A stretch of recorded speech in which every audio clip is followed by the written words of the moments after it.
Welcome to the Think Orange podcast, where we want to encourage and equip leaders like you who are investing in the faith and future of the next generation. I'm your host, Shane, and for the next few weeks, we'll be talking about how to have better conversations with the people we lead. In my world on the Orange Students team, that means better conversations with teenagers on topics that matter most. That's why this year we set out to elevate the conversations around bullying, anxiety, suicide, and media literacy. The way we did that was by having real conversations with real teenagers and real experts. And today, I can't wait to share those with you. The conversation that you're about to hear is from the series Elevate, and you'll get to listen in with us as real teenagers from different backgrounds and families have a real conversation about anxiety. After that, you'll hear from our friend and expert, Dr. Chinwe Williams, as she speaks to those students and teenagers around the world about their mental health. What we're talking about today, it seems everyone's been talking about more and more lately. Today, we're talking about anxiety. It's time to elevate the conversation.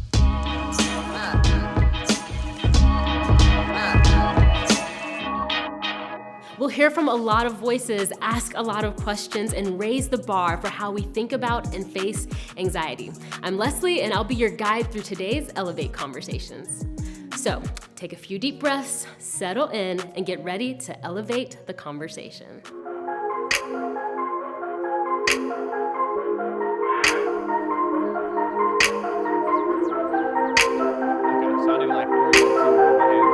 My name is Ashley. My name is Namdi. My name is Jaden. Hi, I'm Ford Reasons. I'm just getting ready for college, trying to get my head right for adulthood, I guess.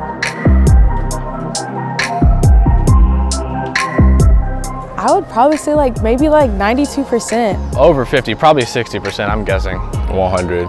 70-ish%, maybe even more. I think that there's a lot of us that have anxiety but just don't realize it yet. Or they don't really admit to it or show it that much, but they are still struggling kind of internally. I think anxiety makes me stressful. Nervousness, I think of a lot of physical symptoms, sweating, heart racing, just a lot of physical discomfort. It could be little stuff like just going to Walmart, I get anxiety, I start sweating because there's a lot of people and sometimes I don't like being around a lot of people. I feel like the beginning of high school, because I kind of didn't realize I had anxiety until high school started, because that's when I started getting more anxious and I was completely out of my comfort zone. If I could describe anxiety in one sentence, I would say it is an intense feeling of uncertainty. A feeling that makes me want to ball myself up. Feeling very tense. Yeah, I think tense is a good word for it. Anxiety, it just keeps happening and it just goes on. And life also goes on, so you just have to kind of push through it, and push through tough situations, and just, even if it's hard. I want the world to know it's okay to have anxiety. Anxiety is normal, it's a natural feeling. Anxiety is a normal part of the human experience, and there's a lot of help and ways to reduce it for people that struggle with it.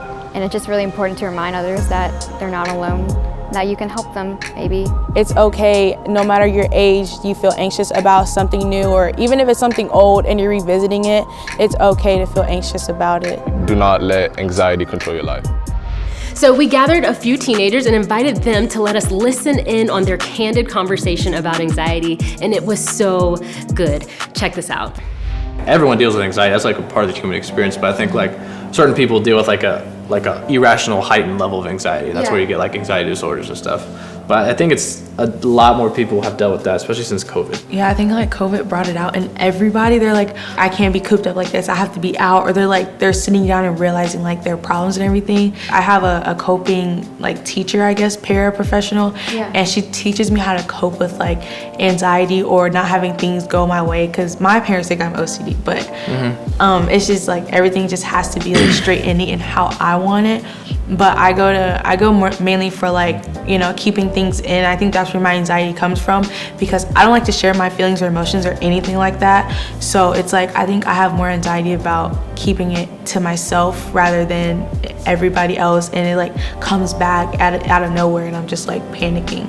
It's okay to say I admit you have anxiety and get through it, but I think that everybody has it at some point in their life. So I just think if it's severe, you should even reach out for help to someone. It could be your parents or anybody, but I just think that's something that should be dealt with and coped with. No, I totally relate to that. Like it's more anxiety, like keeping it to yourself. A lot of people, like, you know, they get anxious and they kind of deal with anxiety, but not everybody necessarily deals with it the same way. And it can affect people more than it can affect others. You may have a panic attack about one thing or something, but then like sometimes like I feel like it can really control a person. Yeah, it's like you can take it on somebody else. Yeah. Anxiety kind of looks different for everyone. Like I've never had like panic attacks, but like I would wake up and just be like mid-level anxiety just all day for no reason, you know? Like I also have like OCD, and it really ties into my anxiety. So I would just be like really insecure. I'll like put one thing on my story, and then one person will look at it, and then I'll completely take everything off my like basically redo my whole page. I'll like go through every single thing on there. I'll take everything off, and I'll put it back on, and I'll take it off. My mom said like she just found me in my room when I was 5, and I had like these plastic grocery bags, and I just put all my toys in them, and like I swear, Really? she just told me like I just used to do this stuff. Yeah. Look at like when I was in 7th or 8th grade, I had like a really bad like season of it where I like had to touch everything with all 10 fingers. Like I couldn't give people a hug on one side. I had to step 2 times in each square on the sidewalk. Like it was crazy. And I know that like some parents in some homes like maybe have like maybe not as safe as a spot. Like my parents were really supportive. And so like for me, honestly the biggest thing for me with my anxiety was just talking and reaching out for help. Our generation has a lot of access to each other that many generations before us didn't.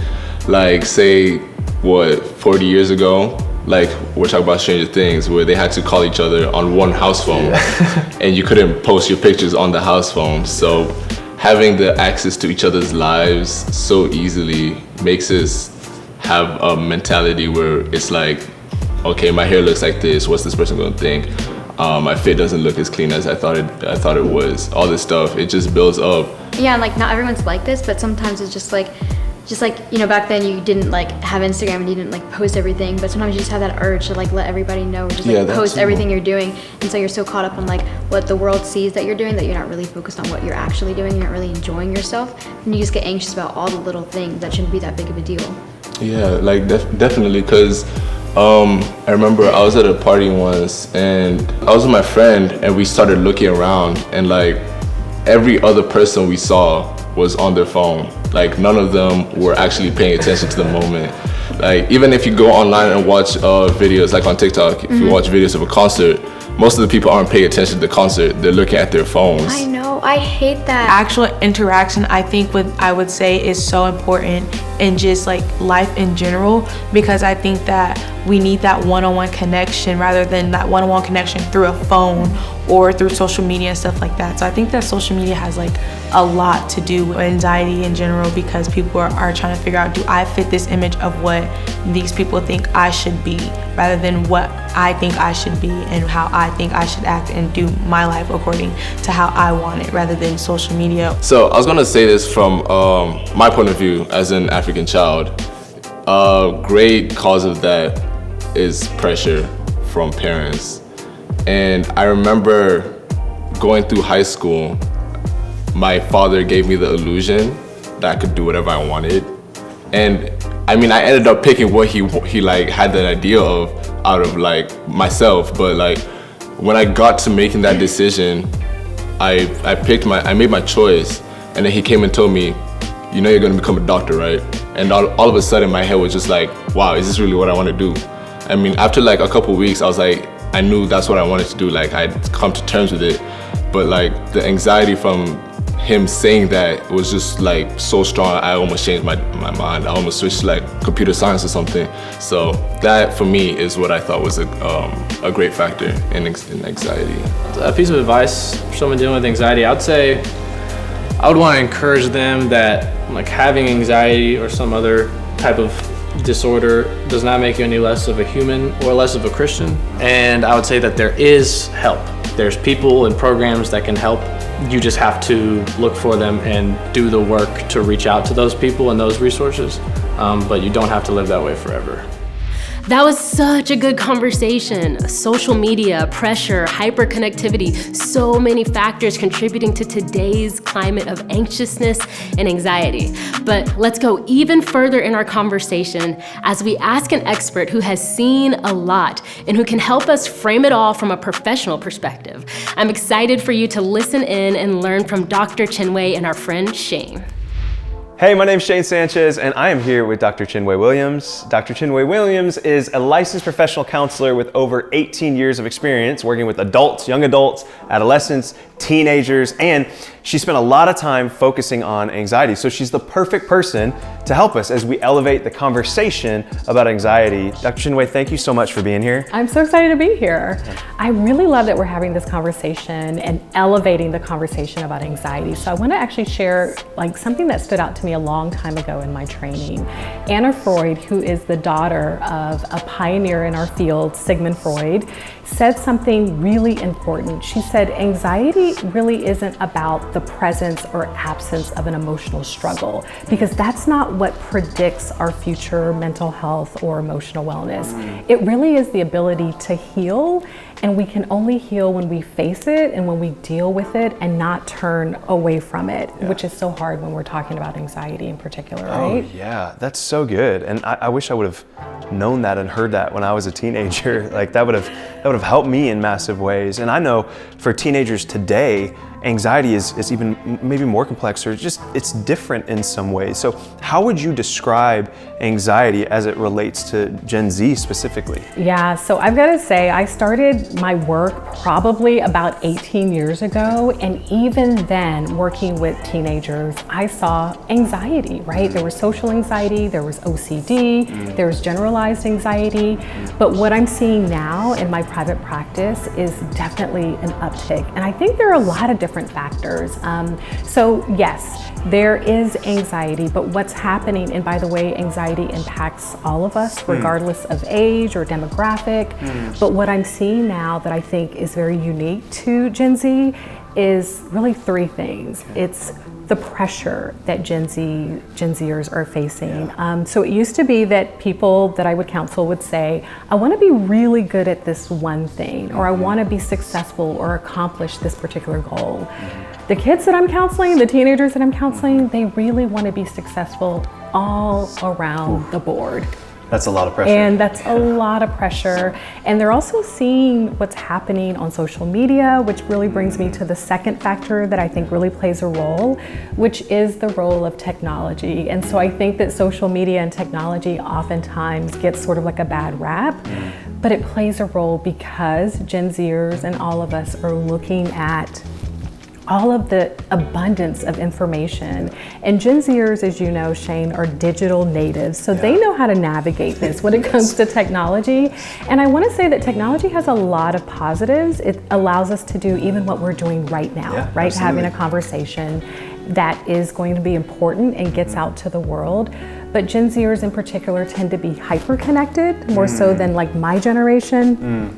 And some of that information can be helpful, but can also be anxiety provoking.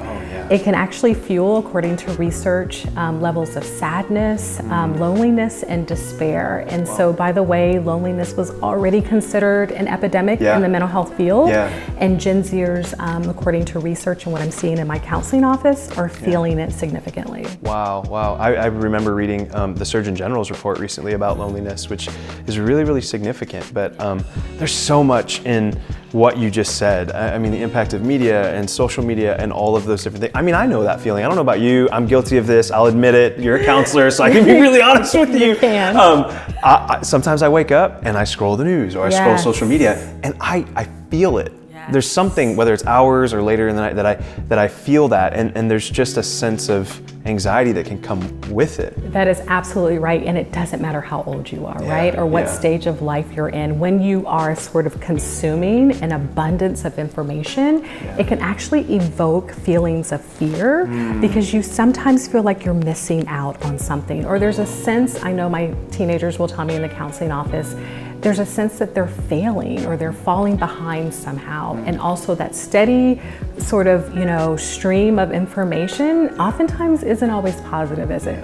Yeah. So we have seen so much news that's not positive, that's actually quite negative. And when we are sort of one swipe away from all of the scary events that's happening in the world, that can't be great for mental health. Oh yeah. Right? So we can't be so hyper connected. No, that's a great point, because I mean, there was a day that we both remember when that wasn't even possible. We couldn't know what was going on the other side of the world. So there's a lot of good involved in social media. There's connection that happens and all of that, but when it comes to anxiety, I can see that impact. I want to talk about something you said specifically, which is for all ages being impacted by anxiety. There's a wide range of anxieties that we experience. So could you maybe explain a little bit of the difference between anxious feelings and maybe an anxiety disorder? Because I think they're different, right? Oh, it's different, and it's such a great question, because I think it's really important to sort of tease out the differences. And so anxiety, I think this is so important to say, is normal.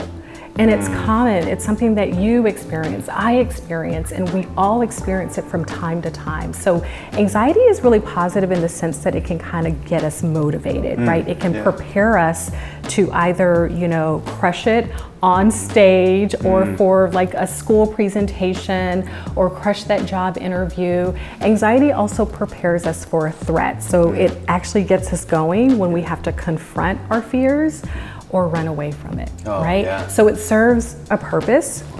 And so situational anxiety, which I think it's important to kind of share, is an anxiety that really comes from a very specific event, right? Or a trigger, such as speaking on stage, delivering a report in front of like your peers. Yeah, I was thinking of that specifically, Something that's high stakes, right? Yeah. The first day of school, right? I can get butterflies just thinking about like those experiences. And so if you think about like something that you've worked really hard for, like I think about teenagers that I've counseled, they play sports, let's say lacrosse or basketball. They have been preparing for, let's say, the national championship pretty much all of their life, right? So if you can imagine the day before that event, you're nervous, right? Like you're probably gonna have trouble sleeping. Those things are really normal, because once that event comes and passes, guess what? The anxiety passes. That's true. Right? And that's a good thing. Yeah. But for someone who's experiencing an anxiety disorder, they actually have a tougher time getting rid of the anxiety. And so if you're experiencing an anxiety disorder, you may notice that you have persistent, excessive worry thoughts. You're worried about the future. You're worried about a threat that doesn't seem very specific. It can actually seem pretty nebulous. And so that can be very distressing and distressful for people. And so when it gets in the way of like your everyday life, and if someone comes up to you and says, Shane, you're gonna be okay, it's gonna be fine, and that helps for 2 seconds, that's probably an anxiety disorder, because you're not easily reassured. Wow, that makes total sense. I wish I had you to tell me that when I was in high school. Like I remember those feelings that you just described, whether it was giving, I get to speak and talk to students and adults and all of that now as an adult, but I remember getting up in front of my class as a high schooler, and it's that panicky, it's the shaky, it's the oh my gosh. I remember getting in the batter's box as a baseball player in high school and having all those feelings that you just described. But I also remembered and realized now looking back that I had some more going on when it came to anxiety. I've had experiences in both of what you just described. So it's really, really not only interesting, but I think helpful to hear you say it the way that you just said it. And we get to have this conversation with teenagers today. So I didn't have that opportunity when I was a teenager, but you're here now. So I would love to just ask you this. What would you say to a high schooler that's maybe having some experience of anxiety right now? What's the one thing you would say to them? Yeah, well, I think it's really important to say this. Anxiety is challenging. It is absolutely distressful, but anxiety does not make you a failure. And anxiety isn't a sign of weakness. So fighting anxiety actually takes enormous strength, wouldn't you say? Oh yeah. Yeah, and that's something that a lot of my teenagers need to hear, because it makes you feel like you probably don't have a lot of strength. But you do, and what's important also to mention, Shane, is that anxiety can be managed in a lot of different ways. So there's so much information that we know now through research about healthy coping strategies. That's so good. That's so good. This conversation has been so helpful. Thank you so much for your time. Thanks for your expertise on this topic. And thank you for helping us elevate a conversation about anxiety. It's so important, and we're grateful for you. So thanks. Thanks for having me. Today, we've learned a lot and discussed a lot. Let's take it one step higher as we look for God's truth on how to face and walk through anxiety. Here's Jean. Hey, what's up, guys? I'm Jean, and today we're talking about a really big topic, anxiety. To be really clear, I'm not talking about normal, everyday stress, depression, or other mental health topics. We're specifically focusing on anxiety. First, let's talk about what I mean by anxiety. The American Psychological Association says that anxiety is an emotion characterized by feelings of tension, worried thoughts, and physical changes like increased blood pressure. In other words, anxiety involves our emotions, our minds, and our bodies. It affects all three areas of ourselves in different ways. I know you know this. Anxiety seems to be one of the top things that people are talking about right now. Influencers, teachers, people in the news, mental health professionals, and doctors are all saying that we need to be paying attention to rates of anxiety. But that doesn't make how we feel suddenly change. When you're feeling anxious, you're looking for possible threats in your environment. As a result, you may feel tense, nervous, or unable to relax. You may experience panic or a sense of dread. You may feel like your world is speeding up or slowing down. Okay, that is what anxiety feels like, but there are different types of anxiety. There's helpful anxiety. See, anxiety is actually an instinct that has helped humans survive throughout time. Think about the person who, back in the day, had to hunt for their own food while also being hunted by like a saber-toothed tiger. I'm sure they felt some anxiety as they walked through the brush and trees, but that anxiety helped them to stay alert to their surroundings and aware of things lurking in the bushes that could also eat them. That kind of anxiety seems pretty helpful to me. And that's the anxiety that shows up when we are in difficult or potentially unsafe situations that can help us to stay alert in helpful ways. Then there's unhelpful anxiety. Today, we can sometimes have those same feelings as our ancestors, but without the same threat. It's like our minds and our bodies are saying something is lurking in the shadows, but the feelings don't match the threat. It's when we feel intense worry or fear over something, but that something isn't anything we can always control. I'm sure we all experience this from time to time, and although it's not that helpful, it can be really normal. Also, there is consistent anxiety. Now, there are some of us who experience a different kind of anxiety. It's like it's always on.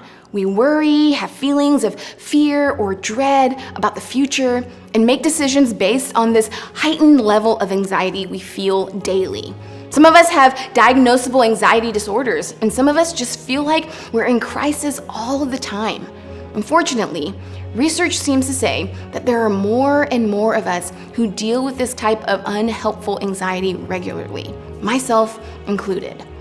Look, no matter where you are with the conversation about anxiety, my guess is that either you or someone you know deals with once in a while or consistent unhelpful anxiety. That's why today, I want us to elevate the way we think about the anxiety crisis going on around us. Here's what we all know. Anxiety is something a lot of people are dealing with. According to the research, anxiety disorders are the most common mental illnesses in the world. But from my own experience, and most likely from some of your own experiences, the feelings of anxiety we face can make us feel like we're all alone. We can know that a lot of people go through the same thing, but it can also feel like no one else could even ever understand. In fact, we could even say that feeling alone intensifies anxiety. Feeling alone or like no one else can understand our anxieties might be the reason why so many of us try to find ways to avoid dealing with our anxiety. What I mean is, we try to cut corners instead of facing our anxieties head on. Instead of figuring out how to really deal with unhelpful anxiety in a way that gets it under control, or at least helps us manage it effectively, we do all sorts of other things to try to get around having to take the really hard steps of dealing with it. Maybe we try to push through our anxious feelings by putting on a smile and pretending we're okay, when in fact, we aren't because we want to be seen as normal. We try to avoid our anxious feelings with drugs, drinking, porn, sex, clout chasing, or other things for temporary relief from feeling overwhelmed, because feeling any of those other things is better than feeling anxious. We do our best to hold on to good vibes or try to manifest a different reality that will hopefully fix our anxiety about the future, because we don't want to feel in the future what we feel today. Here's the issue with the way so many of us typically approach anxiety. Trying to avoid, fix, eliminate, and go around anxiety doesn't seem to be helping. Like we all know, anxiety is at an all-time high. The level of anxiety we are experiencing is not healthy and doesn't seem like the kind of life that God created us to live. In fact, Jesus himself said that he wanted to show us how to live a full life. So, if that's possible, how can we begin to experience more of that life? It would be so great to be able to offer a cure today, but I have to be upfront about this. This talk won't be a cure, but hopefully this conversation will help us answer an important question. If pushing through, avoiding, or ignoring aren't working, is there a better way to deal with anxiety? A few thousand years ago, this guy named David, who happened to be a really powerful king, wrote something that can be helpful for the conversation we're having today. He was a guy who knew a thing or two about anxious feelings. He fought lions and bears, was chased by a paranoid and power-hungry king, had a rough relationship with one of his sons, and made some really bad personal decisions. Yikes. I'm sure this dude felt anxious from time to time. Well, he wrote a poem about the difficult times in life that shows us a different way to deal with what we're facing. It's recorded in the book of Psalms, which is a collection of poems and songs written by people that were following God, like David. I'm going to read through this entire poem, but I'll stop every so often to explain what he's talking about. Check out what he wrote.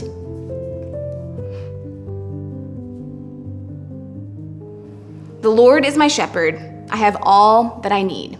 David is acknowledging that in our best moments, we can be confident that God gives us everything we need to thrive in life. Then, he says, He lets me rest in green meadows. He leads me beside peaceful streams. He renews my strength. He guides me along right paths, bringing honor to his name. Truly refreshing rest and peace come from God. Those moments where our soul feels peaceful and rested, even if it's been a while, they're from God. God wants you to be able to experience more and more of that. God takes us on a journey to live a full life where we can experience peace and goodness. Even when I walk through the darkest valley, I will not be afraid, for you are close beside me. We said earlier that it seems like so many people are trying to avoid or go around anxiety. Well, David says there's a different way. The darkest valley he's referring to are difficult moments or experiences we all face in life. He says that instead of trying to go around or avoid these issues, we can go through them. It doesn't mean anxiety will just disappear, but that there are ways to go through our darkest valleys. Anxiety may be one of these darkest valleys for some of us. Going through anxiety might mean sharing with someone how you're feeling for the first time, opening up to a trusted friend about something in your past, getting the help of a professional, or even starting medication.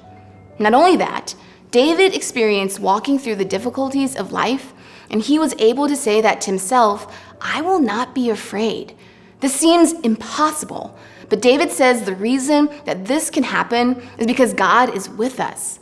When we do the hard but good work of going through anxiety, God is with us. We are not alone.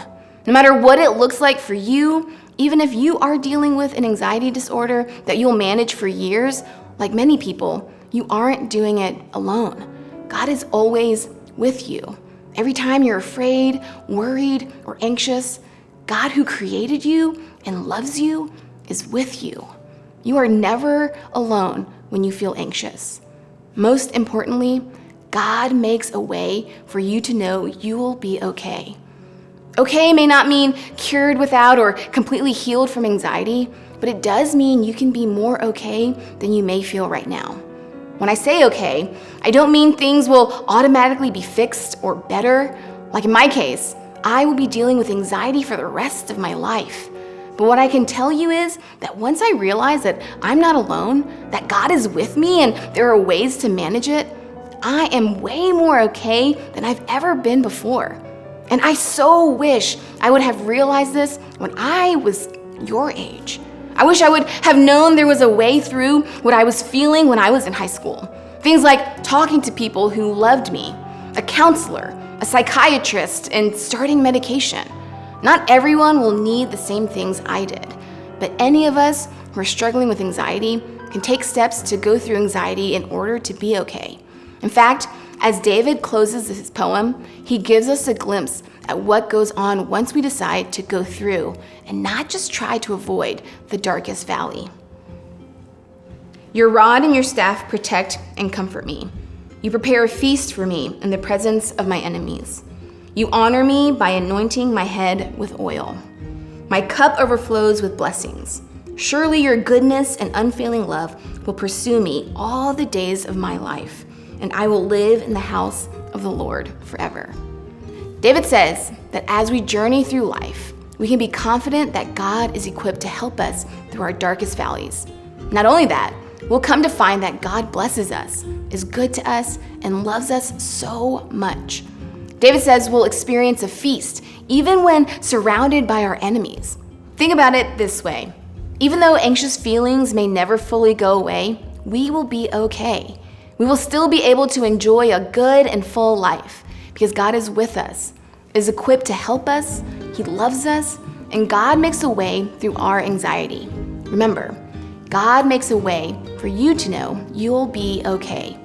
Remember, okay may not mean cured, without anxiety, or completely healed, but it does mean you can be more okay than you may feel right now. And how do we know that's true? Well, David uses a bunch of language that explains what a shepherd does. Rod, staff, leading, all of it is connected to how a shepherd guides his sheep. Check out something Jesus said about himself. I am the good shepherd. The good shepherd lays down his life for the sheep. He who is a hired hand and not a shepherd, who does not own the sheep, sees the wolf coming and leaves the sheep and flees, and the wolf snatches them and scatters them. He flees because he is a hired hand and cares nothing for the sheep. I am the good shepherd. I know my own, and my own know me. Jesus said that he is our good shepherd. He was saying that a not-so-good shepherd would leave their sheep when danger approaches. As a good shepherd, Jesus says he's committed to us no matter what comes our way.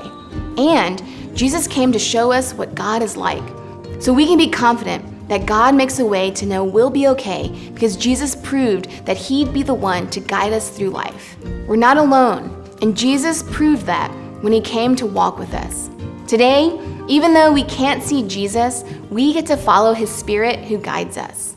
Listen, having wrestled with anxiety myself, having walked beside dozens of other teenagers, family members, and other adults who have been there too, I wish there was a magic formula that took it all away. I wish there was medicine, a practice, a cure-all that made it just all disappear. But that's just not the case. But here's what we can count on. God promises to be with us. God gives us a way to move forward in spite of it, to not allow it to take control of our lives, but to find a way to thrive in its presence anyways. Whether you're dealing with anxious feelings sometimes, living in a constant state of unhelpful anxiety, or just know someone who is, all of us can do something about what we're talking about today. But instead of trying to give you a bunch of answers about where to begin, I just want to leave you with one thought and a few ideas to go with it. As you continue this conversation, just remember, how you walk through anxiety matters. Ignoring, avoiding, and ultimately trying to go around anxiety isn't working. So what would it look like for you to walk through or help someone else walk through their anxiety? Here are a few ideas. Talking to a trusted adult, getting honest about whether you're having anxious feelings or consistent anxiety, asking for help determining which one you're experiencing, talking to God about how alone you feel when you're anxious, addressing the anxiety you see a friend struggling with, learning more about the different kinds of anxiety we experience, being open with someone about the things you're worried about, starting to see a counselor, seeing a medical professional about starting medication. There are so many ways to begin this journey. Personally, I think everyone should talk to God and talk to a trusted adult. But here's the key. The step we can all agree to take is the first one. So what's yours? I mean, just imagine if taking steps through anxiety could begin to change everything for you or someone you know. Wouldn't it be worth it to start by just taking one step and then taking the next and the next and the next? One step at a time is how you will find yourself having moved through the darkest valley David talked about. One step at a time to move through and not around. That's the way forward. God makes a way to know you'll be okay. Okay may not mean cured, without anxiety, or completely healed, but it does mean you can be more okay than you may feel right now. When you head to small groups, think about your response to this question. What part of the anxiety conversation is most difficult for you?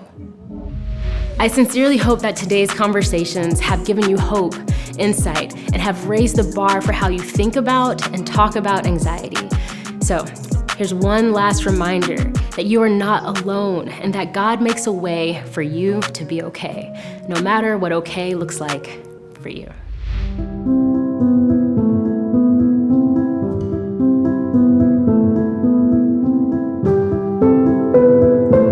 The Lord is my shepherd. I have all that I need. He lets me rest in green meadows. He leads me beside peaceful streams. He renews my strength. He guides me along right paths, bringing honor to his name. Even when I walk through the darkest valley, I will not be afraid, for you are close beside me. Your rod and your staff protect and comfort me. You prepare a feast for me in the presence of my enemies. You honor me by anointing my head with oil. My cup overflows with blessings.